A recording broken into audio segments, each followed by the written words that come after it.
नमस्कार मित्रों, मैं हूं डॉक्टर अभ्युदय वर्मा। आज फ्रेंड्स हम वापस कोरोना की सेकेंड वेव या दूसरी लहर में फंस चुके हैं। आज फिर कुछ हफ्तों से देखने में आ रहा है कि कोरोना की रफ्तार काफ़ी तेज हो गई है और हमें अब पहले से भी ज़्यादा, जो पिछले साल इसी समय हमें केस मिलते थे उससे कई गुना ज़्यादा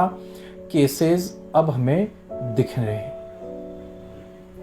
इसके दो मुख्य कारण हो सकते हैं। पहला तो ये कि हम लोगों ने जो सतर्कता पहले रखी थी उसमें चूक होने लगी है, उसमें ढिलाई होने लगी है और जो हमारे मेन SMS सैनिटाइजिंग, मास्क और सोशल डिस्टेंसिंग, ये SMS जो हमारे 3 नियम हमें मानने थे कोरोना को पूरी तरीके से ख़त्म करने के लिए, उसके संक्रमण की चेन रोकने के लिए, वो हम कहीं भूल गए हैं और ये वापस फैल रहा है, सिर उठाने लगा है। और दूसरा कारण ये भी हो सकता है कि इसके काफ़ी नए स्ट्रेन्स आ गए हैं, काफ़ी म्यूटेशन समय के साथ साथ कोरोना वायरस में हो गए हैं और वो हमसे, हमारी दवाइयों से, एनवायरनमेंट से, एटमॉस्फेयर से लड़ने के लिए अपने रूप बदलने लगा है, जिससे वो हमें आसानी से डॉज कर सके या धोखा दे सके और हमें वापस इन्फेक्ट कर सके। और इसमें मैं यही कहूँगा कि आज हमारे पास बचने के लिए सिर्फ और सिर्फ एक ही तरीका है, वो है SMS। और जहाँ तक हो सके अगर आप वैक्सीनेशन के दायरे में आते हैं तो अपना वैक्सीनेशन आप जरूर कराएं। मगर ये भी देखने को मिला है कि वैक्सीनेशन में भी अगर म्यूटेशन के बाद वायरस का स्ट्रेन चेंज हो गया है तो कुछ स्टडीज़ में ऐसा लग रहा है कि वैक्सीनेशन होने के बाद भी वो कारगर सिद्ध नहीं हो पा रही है। तो फिर हमें बचता वही है जो आज से साल भर पहले हम करते थे, सैनिटाइजेशन, सोशल डिस्टेंसिंग और मास्क का रेगुलर उपयोग करें। और आज सबसे बड़ी चीज हमें ये देखने को मिल रही है, पिछले साल से क्या चेंज आया है, वो चेंज ही आया है कि ये वायरस का म्यूटेशन या कुछ जो नए स्ट्रेन बन गए हैं, इनमें संक्रमण फैलाने का बहुत ज़्यादा पावर आ गया है। मतलब अब ये कह सकते हैं कि ये नए स्ट्रेन के वायरस बहुत तेज़ी से संक्रमण फैला रहे हैं, बहुत ही ज़्यादा कंटेजियस हो गए हैं। जो आज पहले शायद 15-20 लोगों में से किसी एक को वायरस संक्रमण फैलाता था, आज हमारा इंदौर का डेटा ये कहता है कि आज हर 6वें-7वें व्यक्ति को इंदौर में ये संक्रमित कर रहा है या करने की क्षमता रखता है। तो इस प्रकार से ये संक्रमण हमारे शहर में बहुत तेजी से फैलता जा रहा है और जब संक्रमण बहुत तेजी से फैलता है तो उसमें हमारे बच्चे भी अछूते नहीं रहते हैं। तो आज मैं आपको स्पेशल बच्चों के बारे में ये संदेश देना चाहता हूं कि जब संक्रमण बहुत तेजी से फैल रहा है, हर 6वें-7वें व्यक्ति को कोरोना अपनी चपेट में ले रहा है, तो बच्चे भी उस चपेट में आने से अछूते नहीं रह सकते हैं। जैसा कि हमने पिछले साल देखा था कि बच्चों में इसका संक्रमण कम था, मगर हमें ये बात ध्यान रखनी पड़ेगी कि आज उस कोरोना वायरस का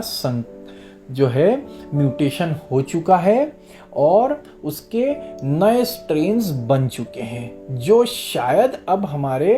बच्चों को भी किसी तरीके से संक्रमित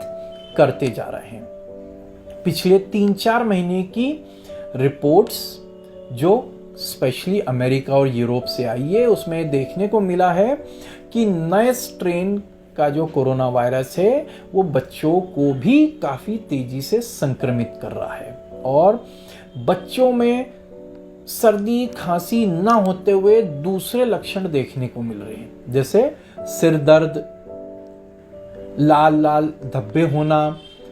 हाथों पैरों में सूजन आना, उल्टी दस्त होना, ये लक्षण काफ़ी देखने को मिल रहे हैं। उन्हें हमारे श्वास से या सर्दी खांसी से संबंधित परेशानियां काफ़ी कम हो रही है और कई लोगों में तो ऐसा देखने को मिला है कि संक्रमण होता है उस समय उन्हें बहुत ही हल्का पुल्का सिर दर्द या बुखार आता है, वो ठीक हो जाते हैं, मगर संक्रमण के कुछ हफ्तों के बाद वो संक्रमण से होने वाली तकलीफें उन्हें वापस से शुरू होने लगती है और वो तकलीफें काफ़ी ज़्यादा हद तक हो सकती है, जैसे multi system inflammatory disease in children. मतलब कि कोरोना की वजह से हमारे बच्चों में सारे ऑर्गन्स जो है उनमें एक प्रकार की सूजन आ जाती है, खासकर किडनी पर, हार्ट पर, लीवर पर, जिससे उन्हें विपरीत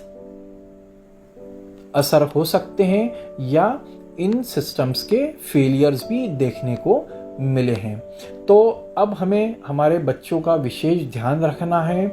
मैं ये संदेश देना चाहूँगा कि जैसा हम अपना ध्यान रखते थे वैसे ही बच्चों का भी ध्यान रखें, उन्हें भी हम प्रॉपर सैनिटाइजेशन का, दूरी रखने का, मास्क पहनने का समय समय पर उन्हें हम बराबर ध्यान देते रहें। क्लासेस शुरू हो गई है, बच्चे बाहर जा रहे हैं खेलने के लिए, स्कूल्स भी शुरू हो गए हैं, एग्ज़ाम्स आ रही हैं जिनमें बच्चों को शायद ऑफलाइन जाकर एग्ज़ाम्स देनी पड़े। तो मेरी आप सबसे विनती है कि कृपया अपने बच्चों को इसके लिए आप प्रॉपर गाइडेंस दें, उन्हें आप प्रॉपर एजुकेट करें कि अब जो कोरोना वायरस नया आ गया है इसकी संक्रमण की क्षमता बहुत ज़्यादा है और ये बच्चों को भी संक्रमित कर सकता है। पहले हमारा ये मानना था कि बच्चों की इम्यूनिटी अच्छी होती है, बच्चों में कुछ ऐसे हार्मोनल चेंजेस होते हैं, बॉडी का स्ट्रक्चर ऐसा होता है जिसकी वजह से उन्हें ये संक्रमण बड़ों की तुलना में आधा होता है। मगर स्टडीज में देखने को मिला है कि नया स्ट्रेन उन सब बाधाओं को दूर करके अब